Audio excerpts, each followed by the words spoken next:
Hi everyone, my name is Karen. This is my channel R.I.P Reading, and today I'm bringing to you my April wrap up. The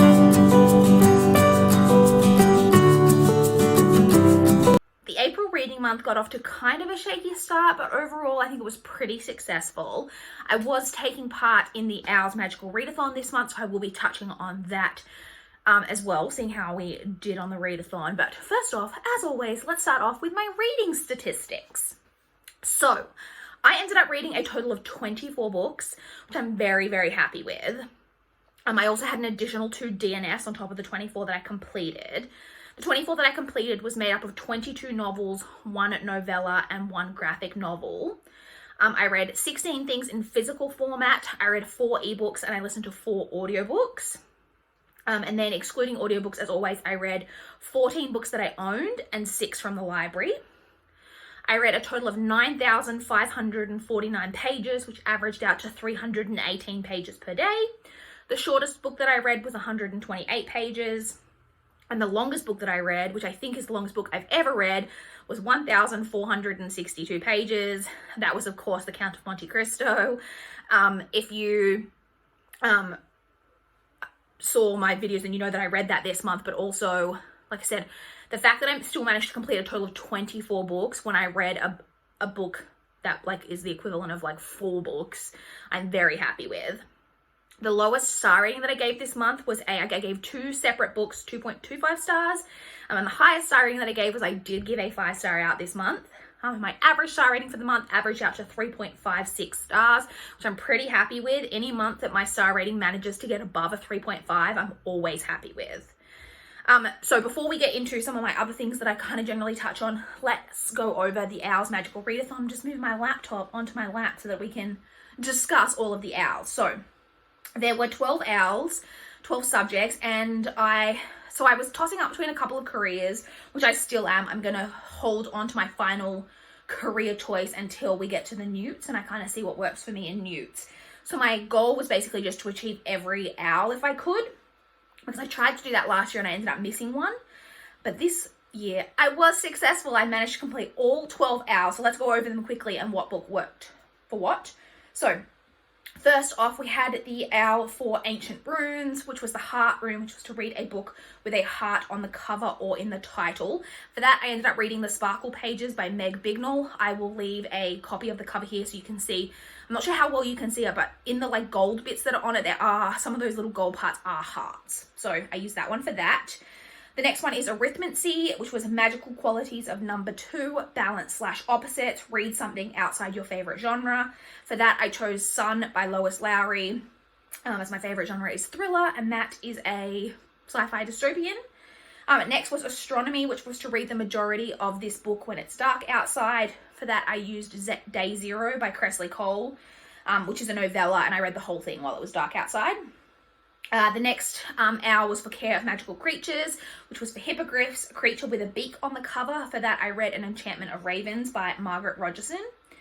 I will just quickly say, some of these I've read and I haven't talked about yet because I'm posting this before I post my recent reads video. So some of these you'll still haven't heard my thoughts on yet.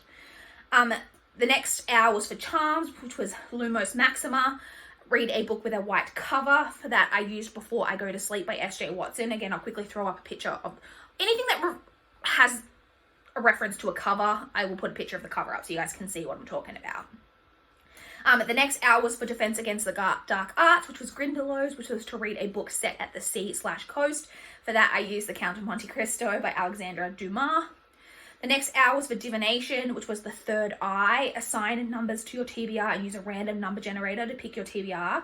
So in my TBR video that I did at the start of the month, I did that. I used the random number generator, and I ended up reading The Ocean at the End of the Lane by Neil Gaiman. Next was Herbology, which was Mimbulus Mimbletonia. Read a title that starts with M. For that, I read Murder at the Bright Well by Ashley Weaver. Next was History of Magic, Witch Hunts, read a book featuring witches/wizards. For that, I read The Curses by Law Eve.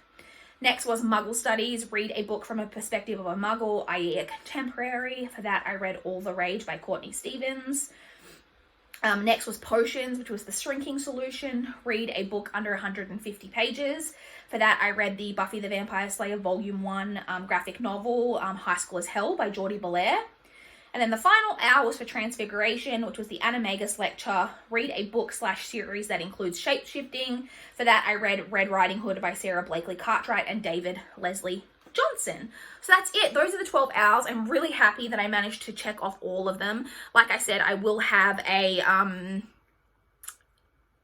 I will be making a decision about my career when the newts are released, when the prompts for newts are released, and I can figure out which one I think I'm going to be able to do, because I want to be ambitious. I'm really ambitious when it comes to things like this, and I was leaning towards either Mind Medic or Spellmaker, I think were the two I was leaning towards, and both of those have quite a few newts, but it's possible that the prompts will not fit into what I'll be able to read that month, so we're just going to have to wait and see. So I'm kind of playing it cool at the moment and waiting to see what'll work for that. So anyway, that is the Hours Magical Readathon. I'm really happy that I managed to complete all 12 this year.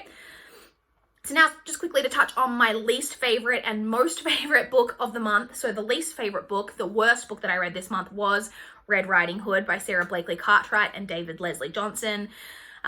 You guys saw, I really didn't enjoy that book. And then my favorite book of the month, the best one that I read this month, was obviously the single 5-star that I've given out this month and this year, which was All the Rage by Courtney Stevens. I really loved that book. And it's prompted me. I have previously read Sadie and really enjoyed that as well, but I definitely am going to be going back and trying to basically read all of Courtney Stevens' backlist now, because I really just do enjoy her as an author. Now let's jump into a kind of TBR check-in, look at all of the books that I had on my April TBR and see how I did with that. So the first category that I had was my library books. So I had Sticks and Stones by Michael Hybert, which I did read, Sun by Lois Lowry, which I did read, the Buffy the Vampire Slayer comic or graphic novel, which I did read, The Curses by Law Eve, which I did read, Day Zero by Cressley Cole, which I did read, and then Eternally Yours by Kate Tiernan, which I didn't read. But there was a reason for that. So the only reason that was on my TBR this month was because for some reason, it's showing that I have no renewals on that. And all of my due dates had been extended to 1 May. And so I was like, I need to read it this month so I can return it. However, all of the due dates for my library have now been extended to 1 July. So the pressure on that book had been taken off. And it's just a lot further down the library pile. So I decided that I didn't need to pick that one up this month. So pushed that onto the back burner. The next category is, of course, the books from my physical TBR. So we had The Count of Monte Cristo by Alexandra Dumas, which I, of course, read. All the Rage by Courtney Stevens, which I, again, read. I'm saying Courtney Stevens. It is Stevens, right? Or is it Courtney Summers? I've been saying Stevens this whole time. I'm gonna check. And I'll put it on the screen, confirm, because there isn't, I think it's Summers, Courtney Summers, not Courtney Stevens. There's an author, I think, whose name is Courtney Stevens, or Court Stevens? Anyway, and I think I'm getting the two of them confused, but it's Courtney Summers, I think. Did I write Stevens on my, or Summers? I wrote Stevens on my thing, but I think it's Summers. Anyway, can I see the book from here? I can. It's Summers. Okay, clarification there. It's Summers. I've been saying Stevens this whole time. I apologize. It's Courtney Summers. Oh, gosh. Okay. Anyway, Before I Go to Sleep by S.J. Watson, which I did read. Red Riding Hood by Sarah Blakely Cartwright and David Leslie Johnson, which I did read. Ocean at the End of the Lane by Neil Gaiman, which I did read. And The Distant Hours by Kate Morton, which was my TBR teacup pick for this month, which I did read. The next category of books that I had my 4 ebooks that I was hoping to get to this month. So I had The Burning by Laura Bates, which I did read. Hold Your Breath by B.P. Walter, which I did read. An Enchantment of Ravens by Margaret Rogerson, which I did read. And Murder at the Brightwell by Ashley Weaver, which I did read. And the final category of books that I had on my TBR was audiobooks. I had The Diviners by Libba Bray, which I did read. The Disasters by M.K. England, which I started by DNF'd. The Sparkle Pages by Meg Bignell, which I did read. And then Again But Better by Christine Riccio, which I didn't get to. That is still one that I've got on hold and I'll renew or put back on hold, and I will get to it eventually, but I didn't get to it this month. So that is how I did on my TBR. Not too bad. I think there were, 2 books total that I didn't get to this month. So pretty happy with that. Then, okay, now let's touch on the Around the Year in 52 Books challenge, which is, of course, the reading challenge that I do each year. There's a total of 52 prompts, and I, this month, completed a total of 7, taking my total prompts completed to 38, which I'm super happy with. I'm obviously way ahead of the game.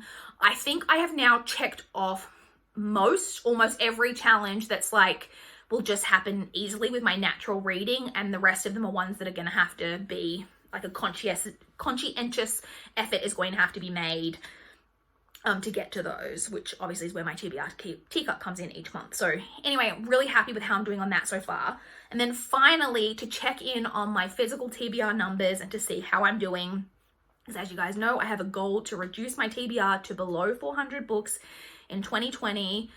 It shouldn't be hard, but I haven't been doing so well on it so far. So before the beginning of the month, as of 1 April, my TBR was at 436.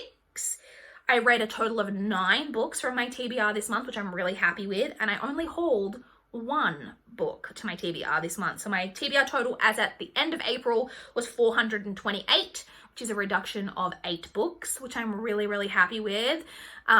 That's much more on track of the kind of numbers that I need each month if I'm gonna get this down, because there's only 8 months in the year left.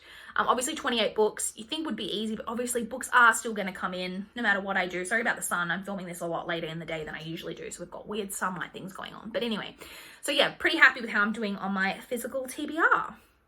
And that's it, I think. I think that's all I have to discuss for my April wrap-up. I would love to chat with you guys in the comments down below. If you've got any thoughts on my reading for April or how you guys did in April with all of your reading, what was your favorite book or your least favorite book that you read this month? I would love to know. Please like this video if you liked it. Please subscribe if you want to see more from my channel. That is all I have for this video today.